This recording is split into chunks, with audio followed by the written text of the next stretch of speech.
Bonjour, c'est Pauline. Bienvenue sur mon Lunoscope, la guidance lunaire qui vous met en phase avec les énergies de la Lune. Alors, vous allez découvrir en ce lundi, comme tous les lundis bien sûr, votre guidance. Et puis aussi, à la fin de la vidéo, vous poserez une question qui vous tient à cœur et vous aurez droit au oui, non ou plus tard, si. Voilà, ceux qui connaissent savent comment ça fonctionne. Ceux qui ne connaissent pas, je vous invite à rester avec moi.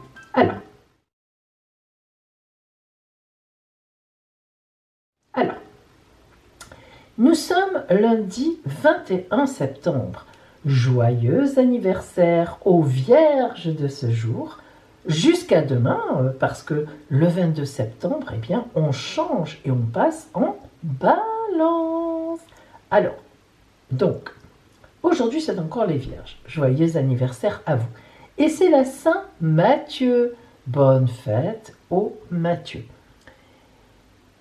Alors, attention, nous changeons, nous gardons le féminin-lune pour l'énergie de la lune, nous gardons nos cartes donc des astres pour les énergies, mais au point de vue relationnel, amour, on passe à l'oracle du Gilded Rêverie de Lenormand. Je ne sais pas si je prononce bien, hein.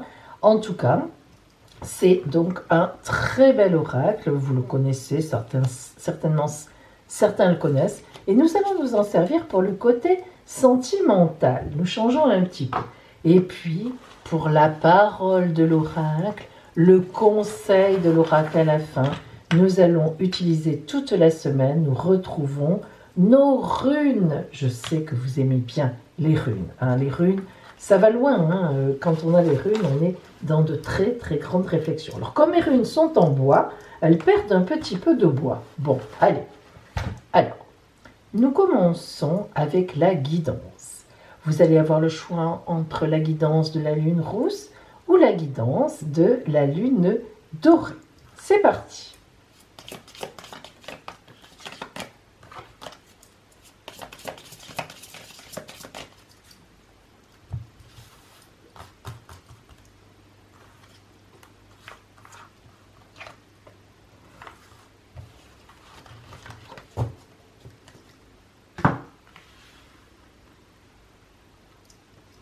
Les énergies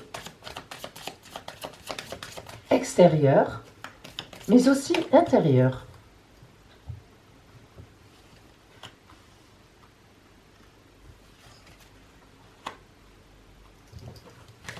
Le côté relationnel.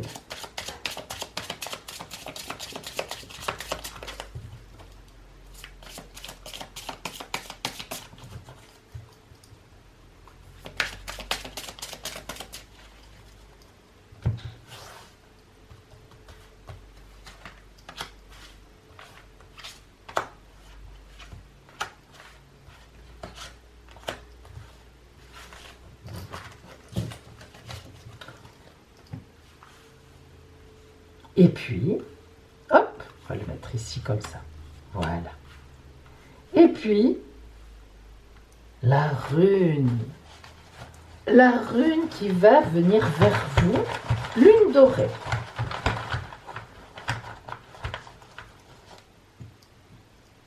Lune rousse. Voilà. Choisissez votre lune.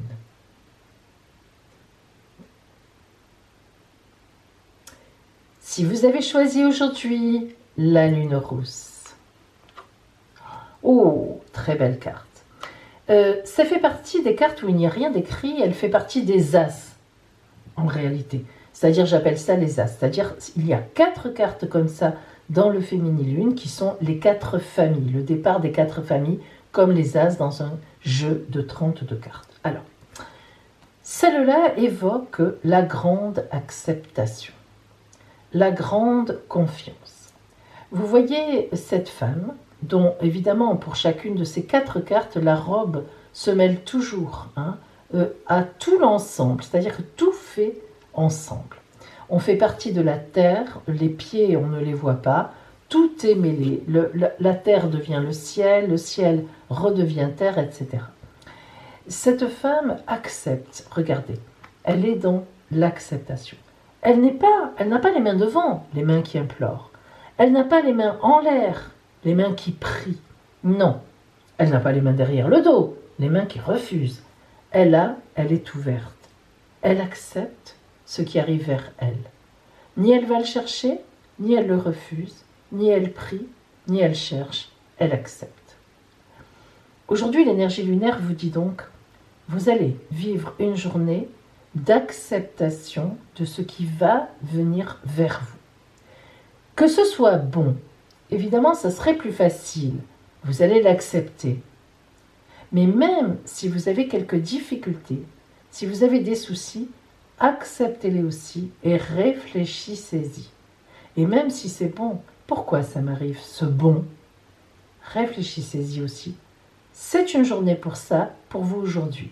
Acceptation, réflexion. Votre énergie, les vraies énergies extérieures, même intérieures, la protection et le voyage. Alors, la protection, oui, vous recevez quelque chose de divin, de prédestiné sur votre route, c'est forcément une protection. Ce que l'on a souvent du mal à comprendre, les amis, c'est que quand on reçoit quelque chose de bon, ça va, on ne se pose en général pas de questions, on est content. Moi aussi, je suis comme ça. Mais lorsqu'on reçoit quelque chose de compliqué, de difficile, voire même parfois de dramatique, c'est vrai que sur le moment, on ne peut pas se dire « c'est bon pour moi ». Non, c'est impossible. Je suis complètement d'accord avec vous. Surtout les choses réellement dramatiques. C'est évident.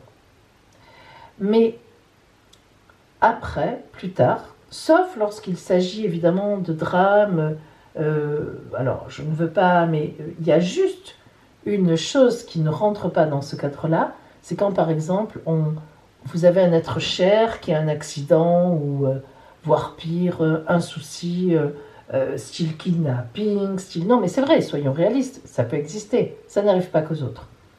Donc ce que je veux dire par là, c'est que là par contre, ça ce sont des choses qui sont très difficiles et inacceptables d'ailleurs. Voilà.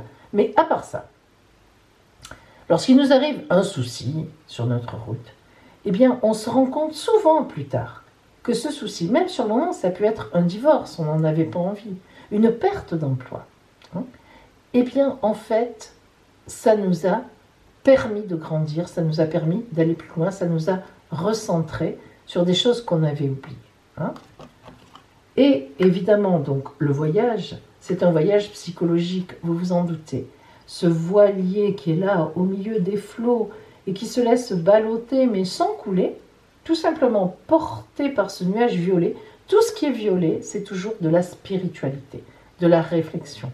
J'en suis là, pourquoi je suis là, pourquoi, qu'est-ce qui m'arrive, pourquoi ça vient sur moi, qu'est-ce que j'ai fait pour ça, ou où en est ma vie. Donc vous êtes quand même en grande réflexion aujourd'hui, dans l'acceptation et aussi en grande réflexion. Alors, voyons un peu ce qui vient vers vous au point de vue strictement relationnel. Alors, nous avons donc le renard et le masque. Oh! Alors, le renard, c'est la ruse. Le renard, il est rusé. Si vous regardez le renard, vous voyez bien comme il est rusé. Vous voyez que là, il vient d'aller manger des poules, ou alors il va y aller. Enfin bref, on a le coq qui surveille, mais le renard, il s'en fiche bien pas mal du coq. Il sait que son heure se présentera. Le renard, c'est ça. Il sait que son heure se présentera. Bien. Et le masque, méfiez-vous de l'extérieur. Attention. Le masque, c'est particulier. Le masque, c'est qu'autour de vous, des gens cachent leur visage et vous aussi, vous cachez vos intentions. Et vous avez raison. Donc vous voyez que relationnellement, je ne sais pas dans quoi vous êtes, mais il est évident que vous devez être rusé. Donc attention, surveillez bien les gens un peu qui sont autour de vous. Ah, bon. Et ne le dites pas pour l'instant. Cachez-vous. Bah oui, écoutez, voilà, c'est comme ça, hein, que voulez-vous que je vous dise. Donc, cette acceptation qui est là, ça serait presque pour dire, ah, relationnellement aussi, il semblerait qu'il y ait quelque chose d'un peu compliqué. Et pourtant, on est sur la protection et la réflexion. Ce qui veut dire qu'au point de vue de votre couple, si vous êtes en couple, vous avez quelque chose à réfléchir. Mais pour l'instant, contrairement à ce que je vous dis d'habitude, ne partagez pas avec l'autre. D'abord, réfléchissez seul. Voyez vraiment si votre intuition est vraie ou pas. Ne vous trompez pas. Confrontez les éléments, les preuves, soi-disant. Est-ce que ça en est vraiment? Est-ce que ça n'en est pas? Il y a quelqu'un autour de vous qui vous pose problème, au point de vue relationnel, effectivement. Mais ne vous montez pas la tête pour rien. Accueillez la vérité. Regardez la vérité en face. Réfléchissez à la vérité. C'est très important. Hein. Voyons maintenant la rune qui vient à vous. Oh, Agalaz. La rune Agalaz, c'est le pouvoir. Oui, vous voyez, hein, le pouvoir. Les valeurs symboliques de la rune Agalaz sont la grêle, la structure. On est structuré. Sa couleur, c'est le blond. Sa pierre, c'est le cristal de roche. Donc, si vous avez un cristal de roche aujourd'hui chez vous, ami de la lune rousse, portez-le avec vous. Son arbre, c'est le chêne. Et son animal, c'est le castor. En effet, le castor reconstruit inlassablement sa maison sur le torrent, son barrage, pour faire sa maison et faire naître ses petits. Et oui, tout à fait. Et quand le torrent les lui détruit, il recommence. C'est la force, le pouvoir. Le pouvoir qui ne s'arrête jamais. Agalaz est associé à l'air, au vent et à la grêle. De la même façon que la grêle peut tomber subitement, sans avertissement, les forces d'Agalaz sont incontrôlées. Elles peuvent modifier notre vie soudainement, provoquant notre bonheur ou notre malheur, sans que nous n'y puissions rien. Ce pouvoir du destin peut vraiment bouleverser nos plans, mais quand le soleil succède à l'orage, la grêle fond et redevient eau. Cela signifie, lorsque la rune Agalaz vient à vous, que les épreuves et les obstacles imposés par le monde, par la vie, finiront par disparaître, mais que vous devez les supporter jusqu'à la fin. Nul ne peut espérer contrôler le pouvoir de la vie, hein, mais nous pouvons prévoir les bourrasques, louvoyer pour nous mettre à l'abri et nous aider à prévoir. Alors, lorsque Agalaz vient à vous, il faut que vous sachiez quand même que, au travail, elle est utilisée, Agalaz, pour la magie de la réussite. Et oui, si vous portez la rune Agalaz sur vous, ou que vous faites des méditations le soir avec une rune sur laquelle il y a Agalaz, la rune Agalaz, que ce soit sur une pierre, gravée sur une pierre, sur un bout de bois, vous pouvez faire vos runes vous-même, comme je les ai faites moi-même, hein, sur des petits rondins de bois que l'on trouve dans des commerces de décoration. Eh bien, ou bien si vous mettez votre rune Agalaz, comme je le fais aussi, mais alors elle est sur un quartz rose. Celles que j'utilise pour mes élixirs sont sur un quartz rose. Tenez, je vais vous montrer. Alors, attendez. Ça, hop. Voilà, ce sont les runes, les amis. Je vous montre tout, hein, je vous donne tous mes secrets que j'utilise pour mes élixirs. Vous voyez, pourquoi du quartz rose? Eh bien, parce que vous savez que le quartz rose, c'est la pierre de l'amour. Hein. Chaque fois qu'on parle d'amour, le quartz rose doit y être mêlé. Donc ça, ce sont mes runes sur quartz rose dont je me sers pour mettre dans mes élixirs quand je veux obtenir quelque chose que vous me demandez, quelque chose de particulier. Ben, je fabrique votre élixir en rajoutant aussi une des runes en quartz rose dans mes élixirs. Bien, bref, je passe, mais ça vous donne une idée. Donc, si vous voulez, au niveau du travail, si vous pouvez faire un élixir avec cette rune Agalaz, ou bien la mettre en pendentif, ou bien méditer avec la rune dans vos mains le soir, eh bien, pour le travail, ça déclenche la magie de la réussite. Vous remarquerez qu'Agalaz déclenche toutes les magies. Pour la chance, elle est utilisée pour forcer la chance. Elle est très importante. Hein. En amour, elle est utilisée pour faire revenir un être aimé. Ou, attention, pour, imposer une rencontre. C'est-à-dire que si vous avez un être aimé quelque part dans le passé, que c'est un ex, elle le fait revenir. Ou bien, quelqu'un que vous avez dans votre environnement qui vous plaît, il va ou elle va vous remarquer, ou bien provoquer la rencontre, une rencontre. En santé, elle est utilisée en magie pour des rituels de guérison, et oui, et en spiritualité, eh bien, elle est juste pour que vous arriviez à atteindre vraiment votre enfant intérieur. Elle permet d'atteindre ce qu'on a vraiment à l'intérieur de soi. Vous voyez qu'Agalaz est une rune extrêmement puissante. C'est vraiment un coup de pouce au destin pour les uns. Mais attention, Agalaz, elle peut aussi se retourner contre vous si vous l'invoquez pour des choses négatives. Agalaz, le pouvoir, la magie, ne doit jamais, mais jamais être invoqué pour de la magie noire. Elle se retournera immédiatement contre vous. Donc, vous pouvez l'invoquer pour que votre ex revienne, mais pas, par exemple, contre la nouvelle nana ou le nouveau monsieur de votre ex. Vous comprenez le sens de la chose. Voilà pour vous, Lune Rousse. Que de belles choses aujourd'hui. Allez, si vous aviez choisi la Lune Dorée. Transmettre. Waouh, j'adore transmettre. C'est tellement important de transmettre. Et nos jeunes ne sont pas trop sur cette importance de la transmission. Autant comme moi, je trouve, vous voyez, que ma génération était très respectueuse des anciens, vraiment.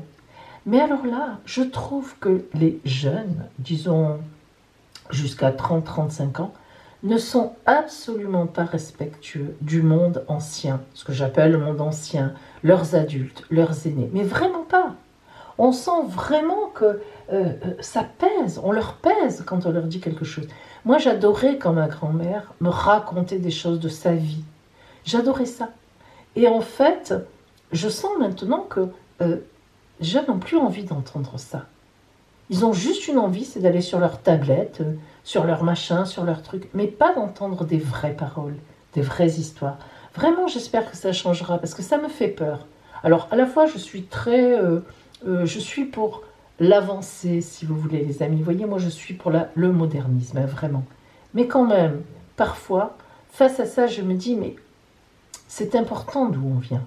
C'est important de savoir. Vous voyez, par exemple, moi, mon arrière-grand-mère, qui donc, vous le savez, dont me vient l'oracle de Saint-Jean, c'est elle, mon arrière-grand-mère, qui a la première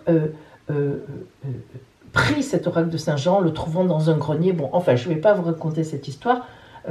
Voilà, je la raconte à d'autres moments. Eh bien, mon arrière-grand-mère, donc elle a eu 13 ou 14 enfants, je ne sais plus, mais ce qui est très drôle, c'est que le dernier, elle était enceinte, elle est allée chercher du bois dans la forêt, parce qu'à l'époque, elle habitait en montagne, hein, elle est allée chercher du bois, ben oui, hein, mon arrière-grand-mère, vous imaginez, il n'y avait pas les chauffages des radiateurs, il y avait la cheminée, y compris pour faire manger. Elle est partie pour chercher le bois, et quand elle est revenue à la maison, elle avait le fagot de bois sur l'épaule, et le bébé dans le bras, dans l'autre bras. Elle avait accouché en pleine montagne. Donc, c'est sûr qu'au bout du 13e ou 14e, vous imaginez sans doute que... Voilà. Mais c'est pour vous dire que ce n'est que mon arrière-grand-mère. Je l'ai connue jusqu'à l'âge de mes 15 ans. Donc imaginez-vous la différence de vie. Et donc c'était formidable de pouvoir entendre ce genre d'histoire. On est tellement loin maintenant de tout ça. Bon voilà. Enfin, c'était ma petite parenthèse, excusez-moi. Alors, transmettre. Vous voyez sur cette image que nous avons la personne âgée, la mère, la grand-mère, la mère, les filles. Je regrette que sur cette image, je n'ai pas fait une personne encore plus vieille. Mais allez, moi j'imagine qu'elle est par ici. Voilà. Et donc, ou même par ici. Alors on dirait quand même une personne un peu plus vieille. Bon, enfin, en tout cas, plusieurs générations. Et ce qui est formidable dans ce dessin, c'est que qui s'appelle transmettre. Alors elles se tiennent toute la main, évidemment, elles se transmettent les choses. Mais regardez, on voit ce torrent des vallées. Elles n'ont pas peur du tout. Il y a du vent, les cheveux volent au vent. Il y a même des pierres qui dévalent. Alors est-ce qu'elles dévalent ou est-ce qu'elles sont fixes, ces pierres? Nous ne le saurons jamais. En tout cas, elles ne sont pas blessées. Elles sont là, elles sont confiantes dans l'eau des sentiments et elles transmettent. Elles transmettent. Alors, aujourd'hui, la Lune vous envoie des énergies de transmission. Ça veut dire forcément que vous aurez quelque chose à dire à des personnes, à des gens. Vous avez quelque chose à dire. Voilà. Alors, en énergie, nous avons l'intuition et l'élévation. Oh, que c'est beau. Alors, l'intuition, on est là dans le bleu, dans le vert, c'est toujours effectivement l'émotionnel, les sentiments. Donc, l'intuition, vous allez sentir, aujourd'hui, vous allez avoir beaucoup d'intuition, vous allez sentir les gens, sentir les choses. Et n'oubliez pas qu'on vous dit qu'il faudra dire des choses, peut-être dévoiler, alors non pas des secrets forcément de famille, encore que, ou des secrets de quelque chose, mais quand même, on a cette idée de transmission. Et intuition, ça veut dire que c'est le moment. Et l'élévation avec la pyramide Inca, attention, pas égyptienne, beaucoup plus ancienne que l'égyptienne, si vous voulez, ça va tout à fait avec ça. Lorsqu'on a l'élévation, la pyramide Inca, c'est qu'il faut remonter très très loin dans ses ancêtres pour revoir d'où on vient. Ça se fait au cours de méditation, c'est important. En plus, on est dans la nouvelle lune de la clairvoyance, vous le savez, dans le mois lunaire de la clairvoyance. Et donc, c'est vraiment un mois où il faut faire des méditations. Vous en avez des très bien sur Internet, de très belles méditations. Alors, l'intuition et l'élévation, ça veut dire qu'aujourd'hui, précisément, vous avez un sacré pouvoir. Non seulement vous allez être tout à fait capable de sentir, mais de sentir vraiment ce qui vient à vous, comment les gens sont autour de vous, mais en plus, d'aller vers eux et de les élever quelque part, de les élever spirituellement, de leur confier quelque chose, de leur dire quelque chose qui va sur eux ou de vous, qui va porter la conversation un peu plus haut qu'au ras des pâquerettes, il fait beau, il y a de l'orage, etc. C'est important, vous êtes dans cette notion de porter les gens vers un ailleurs. Alors justement, strictement relationnellement maintenant, voyons ce qui vient à vous. Alors nous avons donc les poissons qui nous parlent donc de liens concrets, d'entreprendre des choses. Donc vous voyez que relationnellement, c'est à vous d'aller vers les autres. Et nous avons cette magnifique carte qui est la mort égyptienne, qui n'en est pas une, vous le savez. Les Égyptiens, alors on a eu les Incas, on a les Égyptiens, dès qu'ils mouraient, ils ressuscitaient. Ils ne mouraient pas d'ailleurs. Le corps mourait, mais tout de suite, ils partaient vers une autre vie. Alors, nous avons vraiment, dans ce cas-là, l'idée d'une transmission, d'une communication qui fait renaître les gens, qui fait renaître les autres. Donc vous êtes vraiment responsable aujourd'hui d'enseigner, de transmettre, de porter une parole ancestrale, de porter une parole qui va permettre ne serait-ce qu'à une personne, parce qu'on ne peut pas faire ça avec 50 millions de personnes dans une journée, c'est évident, mais ne serait-ce que vis-à-vis d'une seule personne, eh bien une parole qui va vraiment la porter haut et loin. Alors, voyons justement pour vous la parole de la rune aujourd'hui. Ah, c'est la rune Manaz. Manaz, c'est l'homme. Ça ne m'étonne pas. Alors, ses valeurs symboliques sont l'homme, l'humanité. Ses correspondances, sa couleur, c'est le turquoise. Sa pierre, la chrysocole. Eh bien, si vous ne la connaissez pas, vous la chercherez. Chrysocole, C-H-R-Y-S-O-C-O-2-L-E. Son arbre, c'est l'érable. Et son animal, devinez qui c'est? Le renard. Ça aurait été bien ici. Ben non, c'est à vous. Alors, la rune Manaz, elle est associée à la famille. Alors, par famille, attention, il faut entendre aussi bien les liens du sang, bien sûr, mais que ceux du cœur, l'amitié. C'est la famille humaine. Vraiment, pour les Européens du Nord à l'époque, la notion de famille s'étendait au monde des morts aussi, il faut le savoir. Évidemment, les ancêtres, ça ne m'étonne pas. La tâche incombait à la famille d'édifier le tumulus funéraire, de creuser la fosse, de garder la tombe bien entretenue, et de faire en sorte que le défunt ne devienne pas un fantôme qui ne peut quitter le monde des vivants, hein, précisément ici nous en avons parlé, mais au contraire de quelqu'un qui trouvait enfin la liberté de vivre comme il ou elle avait envie. Alors, la rune Manaz, en fait, elle fait l'éloge de la liberté dans quel sens? Eh bien parce que lorsqu'on a le sens de ses ancêtres, lorsqu'on sait d'où on vient, même si on est orphelin, hein, c'est pas ça. Il faut rentrer en méditation et sentir ce qu'on a en soi de nos ancêtres.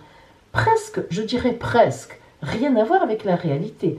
Bien sûr, si on a des gens qui nous parlent de notre famille, ce n'est que mieux. Mais parfois, la réalité cache le secret de famille ou bien cache la profondeur que l'on peut trouver en soi en réatteignant son enfant intérieur, vraiment, ce qu'on a vraiment dans notre ventre, dans nos profondeurs. Alors, Manaz, dans les catégories, en travail par exemple, elle va vous dire que c'est le moment de prendre un associé ou de faire la fusion entre deux entreprises. Voilà. En chance, son pouvoir magique va vous mener sur votre route, c'est-à-dire de vos ancêtres au temps présent, et elle va vous guider pour aller vers la bonne route. Ensuite, en amour, elle va nous parler vous allez trouver votre complémentaire. Hein, c'est très important, Manaz, c'est la complémentarité. L'humanité en général, mais en même temps, on n'est pas que dans le général, on est dans l'âme sœur, on trouve l'autre qui nous convient.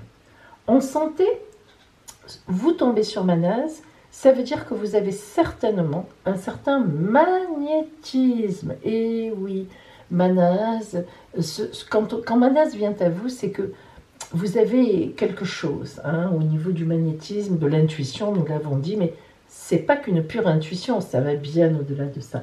Et en spiritualité, eh bien, vous êtes sur la recherche de l'absolu, parce que effectivement, vous voguez entre la recherche de vos ancêtres, le présent et où vous voulez aller, qu'est-ce que vous voulez enseigner, qu'est-ce que vous voulez transmettre.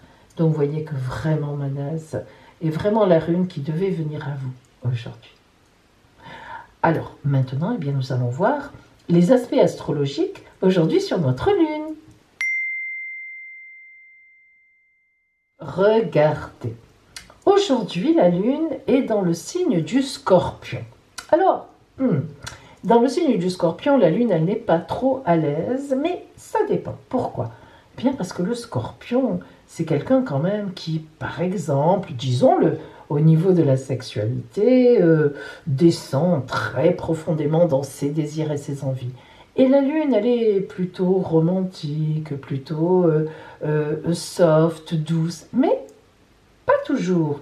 La lune aussi, elle est lunatique. Et parfois, elle aime les amours un peu, comment on dit, borderline. Hein, je crois que c'est ça. Donc, elle est un peu coquine aujourd'hui, attention. Hein, mais de notre côté, elle est aussi dans la matérialité. Et oui, le Scorpion, c'est quand même un signe qui a beaucoup de spiritualité, attention. Mais quand il faut, il est matériel. Et nous allons voir donc qu'aujourd'hui, que des bâtonnets verts. Donc la Lune est en très bon aspect avec la conjonction qui est encore ensemble de Jupiter, Pluton, Saturne, qui est la conjonction que j'appelle moi de la pandémie. Je ne suis pas la seule d'ailleurs à l'appeler comme ça. Nous les astrologues, nous l'appelons celle de la pandémie, ces trois planètes sont ensemble depuis le mois de fin janvier-février. Hein. Vous avez compris ce que je veux dire.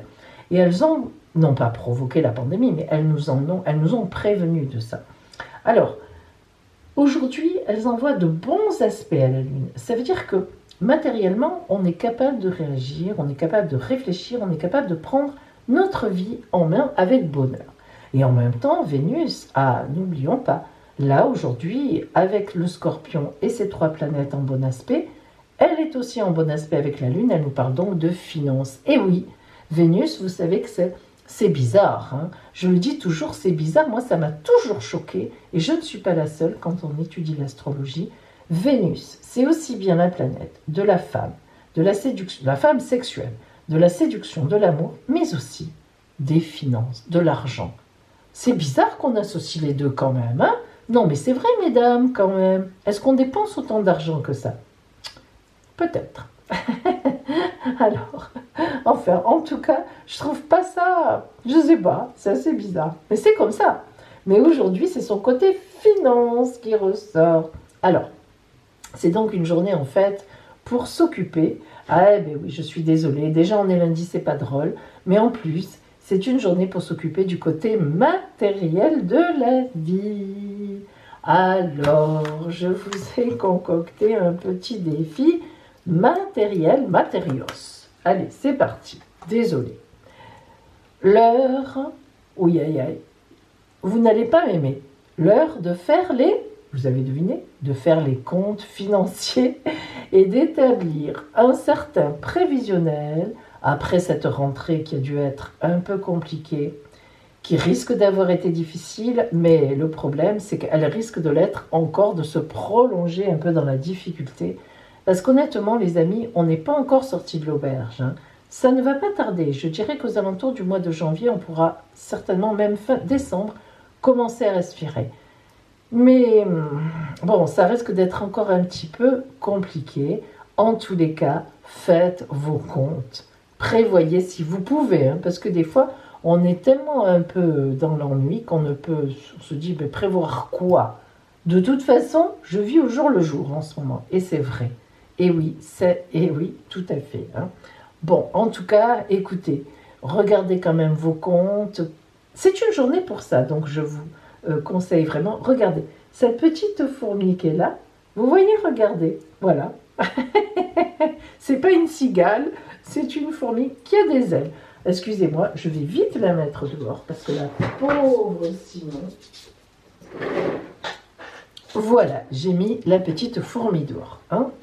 Maintenant, après ce défi, eh bien, je vous invite, bien sûr, à poser votre question de la semaine. Le oui, non, plus tard, si. Et ça, c'est tout de suite, hein.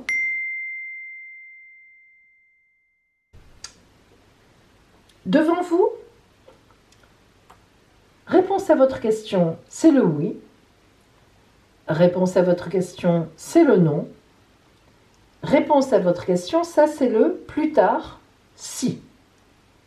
3 rondins, oui, non, plus tard, si, que je mélange maintenant, vous allez voir, je vais les mélanger dans mon dos, parce que vous êtes des coquines et des coquins, vous ne tricherez pas, et ensuite vous choisirez le rondin que vous pensez être, qui vient vers vous, qui vous attire, et on verra si c'est oui, si c'est non, ou si c'est plus tard, si. À l'attention, je mélange, hein.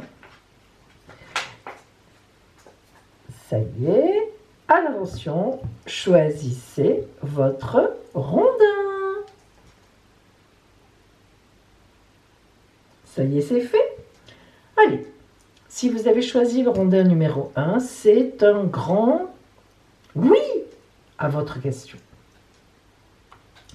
Si vous avez choisi le rondin numéro 2, c'est un grand plus tard si à votre question. Ça, c'est le numéro 2, hein. Ne confondez pas. Et si vous aviez choisi le rondin numéro 3, vous l'avez deviné, c'est non à votre question. Alors, pourquoi? Oui à votre question. Pourquoi oui? Eh bien, parce que vous avez confiance en vous et surtout que la question que vous posez est bien placée sur votre route. L'ange nous garantit que vous êtes protégé sur cette question, donc vous avez raison de la poser et ça sera un grand oui. Le deuxième rondin, c'était plus tard si. Alors, plus tard si quoi?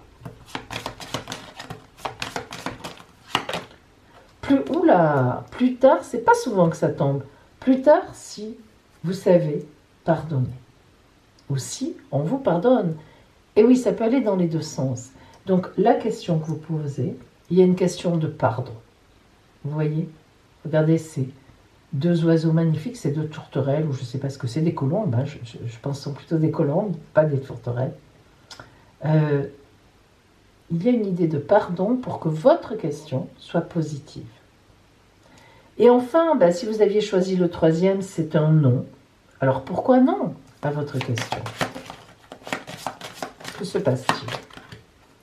Ah, c'est un non parce que cette question n'est pas bien placée pour votre enfant intérieur. Ça veut dire quoi? Ça veut dire que, comment dire ça? Ça veut dire que quand vous êtes né, l'enfant intérieur, c'est ça, c'est à peine on est né, on est l'enfant intérieur. À peine on sort du ventre de la mère, on arrive dans le monde des humains, on coupe le cordon. Juste avant, entre le moment où le cordon va être coupé et il est coupé, c'est l'enfant intérieur. Avec tout ce qu'il a de inné en lui, avec tout ce que vous avez récolté dans le ventre de votre maman, avec tout ce que vous avez entendu ou pas, senti, ressenti, vous êtes propre, vous êtes vous-même, dans toute la splendeur de vous-même. Alors vous-même, avec tout ce que votre maman déjà dans son ventre vous a inculqué, c'est évident. On n'est jamais entièrement libre, hein. On ne descend pas des cigognes. Mais vous êtes vous-même. Il y a un moment où il faut dire quand on est soi-même, on est soi-même. C'est au moment où juste on coupe, clic, vous êtes vous-même. Ça, c'est l'enfant intérieur. Après, la société commence à vous abîmer ou à vous porter, tant mieux. Hein. Bon, on vous donne un prénom, machin, un truc, voilà. Orphelin, ça veut dire que vous avez quitté votre enfant intérieur. Cette question, elle vous a éloigné de votre enfant intérieur. Vous êtes sous emprise, vous êtes trompé de route, vous êtes perdu de vue. L'oracle vous invite vraiment à réfléchir. Est-ce que cette question, tu dois vraiment la poser? Est-ce que tu ne te trompes pas? Pourquoi est-ce que tu insistes? Regardez cette image comme elle est belle. Cette petite fille, orpheline, elle regarde au loin. Regardez au loin comme elle. Lâchez cette question. Voilà pour vous, mes amis, aujourd'hui, en ce lundi. Et bien sûr, je vous dis à demain.